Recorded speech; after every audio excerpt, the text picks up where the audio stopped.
Good morning, students. We were studying the lesson number 7, motion, force and work. तो उसमें हमने इसमें हमने पढ़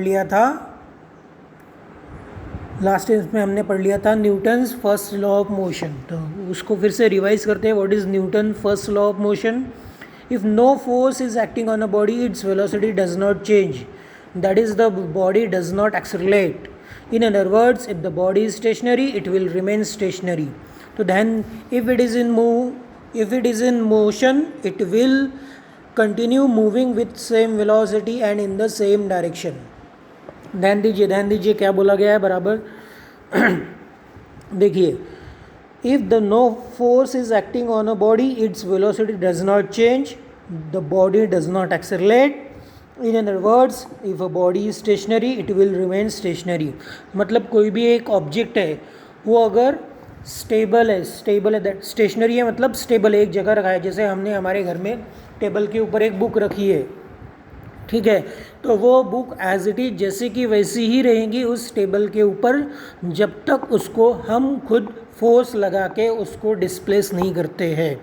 जब तक हम उसको फोर्स लगा के उठाते हैं, दूसरी जगह नहीं रखते, तब तक वो एज इट इज जैसे कि वैसे ही रहेगी. फिर दूसरा बोला गया, if it is in motion it will continue moving with the same velocity and the same direction. अगर कोई बॉडी या फिर कोई ऑब्जेक्ट मोशन में है तो वो सेम डायरेक्शन में कंटिन्यूसली मूव होते रहेगा with the same velocity and with the same direction. मतलब जैसे कोई कार है, अगर वो अलॉन्ग द स्ट्रेट जा रही है, स्ट्रेट लाइन में जा रही है, तो वो स्ट्रेट लाइन में ही जाती रहेंगी जब तक हम कोई ब्रेक नहीं मारते.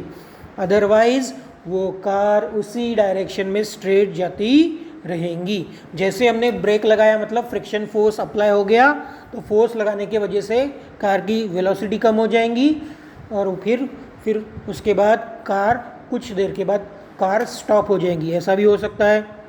तो न्यूटन्स का लॉ, फर्स्ट लॉ क्या मिलता है? अगर कोई ऑब्जेक्ट स्टेबल है तो वो स्टेबल ही रहेगा जब तक उसके ऊपर एक्सटर्नल फोर्स एक्ट नहीं होता. या फिर अगर कोई ऑब्जेक्ट मोशन में है तो वो ऑब्जेक्ट मोशन में ही रहेगा जब तक उसके ऊपर कोई एक्सटर्नल फोर्स एक्ट नहीं होता. देन उसके बाद you have learn that what is mean by force. तो आप लोग पढ़ चुके हैं कि फोर्स क्या होता है. 6th स्टैंडर्ड में पढ़ा था फोर्स मतलब टू पुल और टू पुश.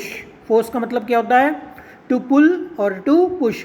किसी भी ऑब्जेक्ट को पुल करना, अपनी तरफ खींचना, या फिर पुश करना, आगे ढकेलना या फिर अपनी तरफ खींचना, इसको बोलते हैं हम फोर्स. ये हमने 6th स्टैंडर्ड में पढ़ा था. You have seen that a body is accelerated due to a force. तो अभी आपने जो एग्जांपल देखे थे, जैसे हमने पिछले पीरियड में जो हमने एक्सेलरेशन ये के बारे में जो पढ़ा था, उसमें हमको पता चला था कि एक्सेलरेशन किसके वजह से होता है? फोर्स के वजह से होता है. You have seen that the body is accelerated due to force. तो एक्सेलरेशन किसके वजह से होता है? बॉडी में बॉडी की कोई भी बॉडी अगर मोशन में है तो उसकी वेलोसिटी में जो चेंज आता है, तो वेलोसिटी में जो चेंज आता है विद रिस्पेक्ट टू टाइम, उसको एक्सेलरेशन कहते हैं. तो वो वेलोसिटी में change with respect to time, that is acceleration. ये किसके वजह से होता है? फोर्स के वजह से होता है. Suppose you place 1 kilogram of standard weight on a surface with no friction and pull it with an acceleration of 1 meter per second square. Force applied is called 1 Newton. ध्यान दीजिए स्टूडेंट, क्या बोला गया? Suppose you place 1 kilogram standard weight on a surface with no friction. तो suppose आप लोगों ने क्या किया है, एक वेट लिया है सरफेस के ऊपर, और ये वेट, सपोज ये वेट है हमारा, और ये वेट और ये नीचे का जो सरफेस है इसमें कोई फ्रिक्शन नहीं हो रहा है. ये वेट और ये नीचे का सरफेस, इसमें कोई फ्रिक्शन नहीं हो रहा है. तो फिर क्या होता है? फिर उसके बाद and pull it with an acceleration of 1 metre square.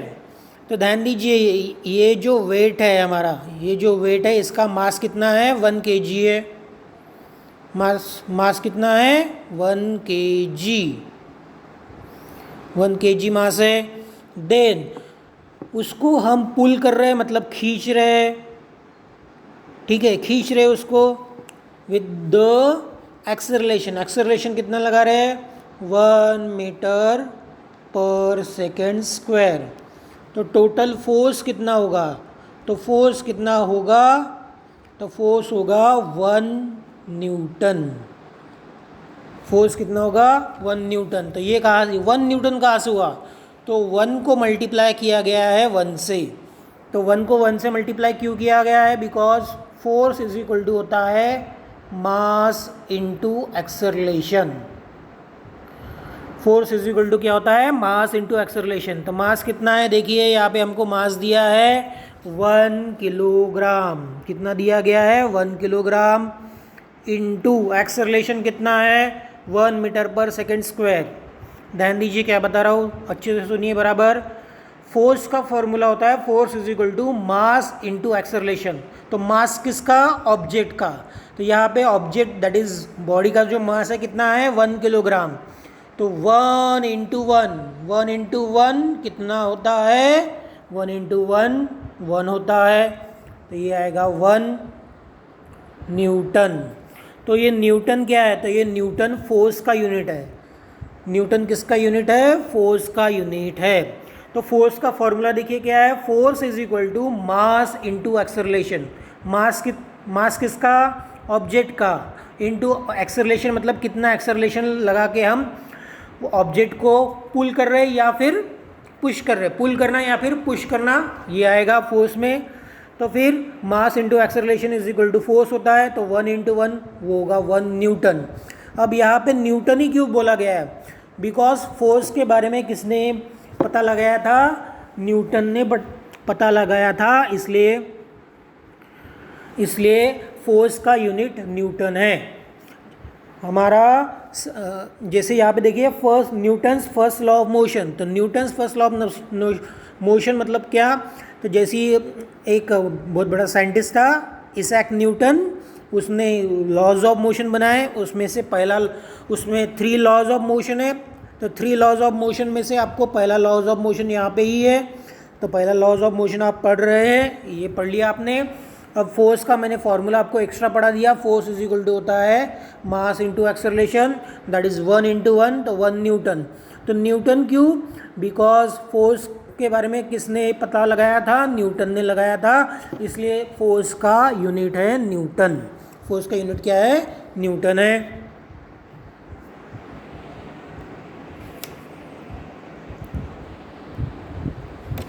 अब आगे पढ़ते हैं, देखिए students, place a weight of 1 kilogram, place a weight of 1 kilogram on a smooth wooden table, spread some talcum powder evenly on the table.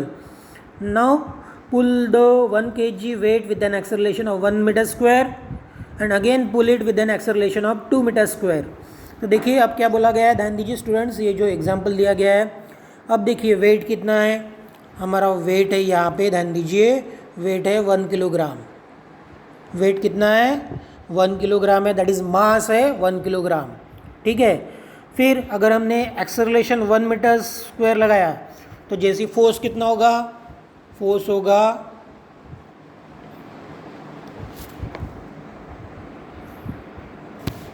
ध्यान दीजिए force होगा हमारा again 1 into 1 is equal to 1, ऐसा होगा।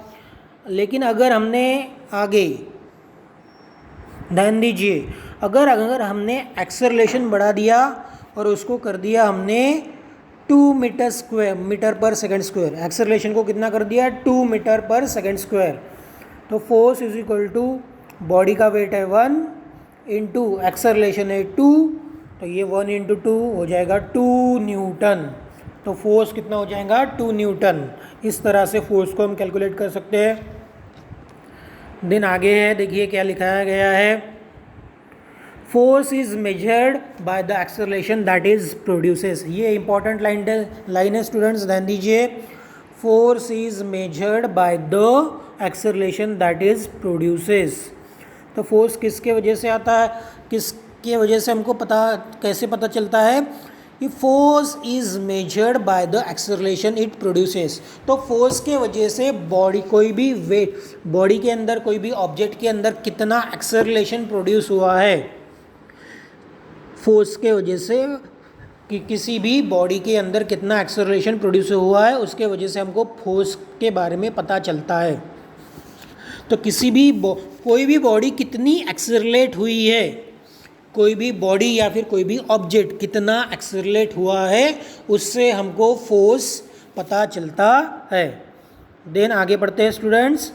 We have learned about the relationship between displacement of a body resulting from force applied to it and work done.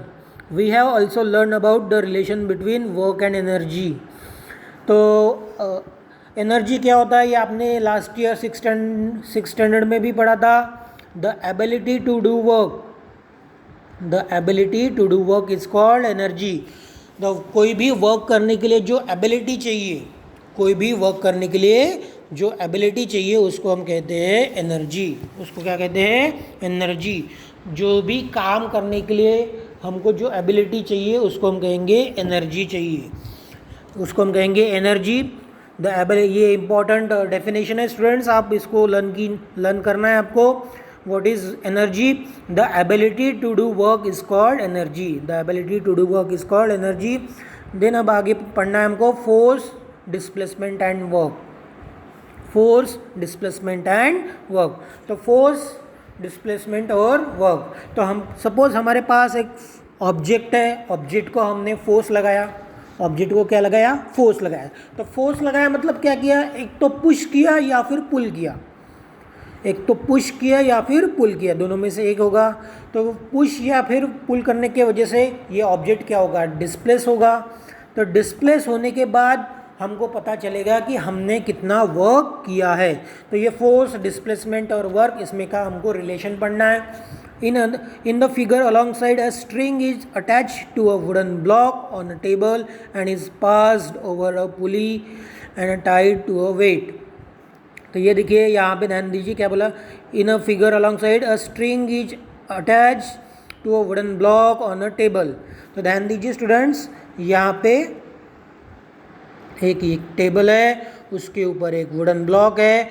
वो wooden block with the help of string एक weight से attach है, और with the help of pulley, with the help of string and pulley से ये wooden block weight से attach है। तो आगे बढ़ते हैं, ध्यान दीजिए। On applying sufficient weight the block will be seen to move. तो ये अगर हमने यहाँ पे नीचे कुछ वेट रख दिया, यहाँ पे अगर हमने क्या कर दिया, यहाँ पे नीचे स्ट्रिंग को वेट लगा दिया, तो ये वेट जैसा जैसा ये वेट नीचे आते जाएगा वैसा वैसा ये वुडन ब्लॉक आगे डिस्प्लेस होते जाएगा। जितना वेट हमने यहाँ पे लगाया है उस हिसाब से यहाँ पे ये जो वुडन ब्लॉक है, ये वुडन ब्लॉक आगे डिस्प्लेस होते जाएगा। तो व्हेन कैन यू से that the work is done by the applied force? तो हम ये कब कह सकते हैं कि हमने वर्क किया है बाय अप्लाइंग फोर्स? फोर्स के वजह से हमने वर्क किया है, ये हम कब कह सकते हैं? फोर्स के वजह से हमने वर्क किया, ये हम कब कह सकते हैं? तो ये नेक्स्ट पैराग्राफ में दिया है, if the block moves forward we can say that it has been displaced. तो ये जो ब्लॉक है, ये ब्लॉक अगर आगे डिस्प्लेस हो गया, ये ब्लॉक क्या आगे डिस्प्लेस हो गया, इसकी पोजीशन चेंज हो गई, तो हम कह सकते हैं कि फोर्स के वजह से वर्क हो गया है। Due to the displacement we say that the force has done some work. तो जैसे ये जो वेट है, ध्यान दीजिए स्टूडेंट्स, ये वेट है, ये वुडन ब्लॉक है, तो वेट की वजह से मतलब फोर्स के वजह से ये वुडन ब्लॉक अगर आगे डिस्प्लेस होता है तो हम कह सकते हैं कि कुछ वर्क हुआ है। और वर्क किसके वजह से हुआ है? बाय सम फोर्स के वजह से कुछ वर्क हुआ है। Can we measure this work? हम मेजर कर सकते हैं क्या ये वर्क? तो वो वर्क को मेजर करने के लिए एक फॉर्मूला है। तो ध्यान दीजिए, ये नेक्स्ट इसमें दिया है, व्हाट इज दिस फॉर्मूला? ध्यान दीजिए। तो वर्क, ये नेक्स्ट पैराग्राफ पढ़ रहा हूँ, work done by the force, work done by the force is equal to force applied to the body into displacement of the body takes place in the direction of the force.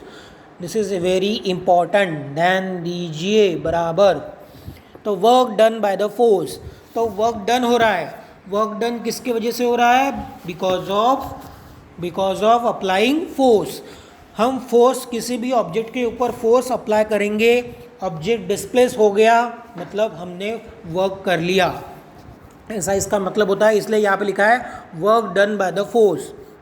तो work किसके वजह से हो रहा है? Force के वजह से हो रहा है। तो कैसा होता है वर्क डन, कैसा मेजर करेंगे? तो उसके लिए फॉर्मूला है force applied to the body, body को कितना फोर्स हमने अप्लाई किया है, साथ में multiplied by displacement of the body that takes place in the direction of the force. तो डिस्प्लेसमेंट ऑफ द बॉडी, किसका डिस्प्लेसमेंट? बॉडी का displacement in the direction of the force. अब बॉडी का displacement in the direction of the force मतलब क्या? तो ध्यान दीजिए, जैसे यहाँ पे देखिए ये वेट है, ये वेट यहाँ पे ऐसा नीचे जाएगा, तो यहाँ पे नीचे ऐसा वेट लग रहा है, तो ये वुडन ब्लॉक आगे ऐसा उसी के ही डायरेक्शन में आगे आएगा सामने। या फिर सपोज़ यहाँ पे एक ब्लॉक है और ये यहाँ पे मैं इसको पीछे से फोर्स लगा रहा हूँ, तो फोर्स देखिए ये डायरेक्शन में फोर्स अप्लाई कर रहा हूँ। तो अगर ये ऑब्जेक्ट भी इसी डायरेक्शन में अगर डिस्प्लेस हो गया, सपोज़ यहाँ पे आ गया, तो जिस डायरेक्शन में फोर्स अप्लाई किया गया है उसी डायरेक्शन में ऑब्जेक्ट भी डिस्प्लेस हो गया।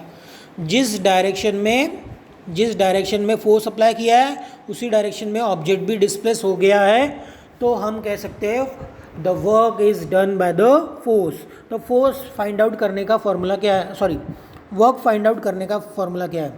तो वर्क फाइंड आउट करने का फॉर्मूला है work is equal to F into S.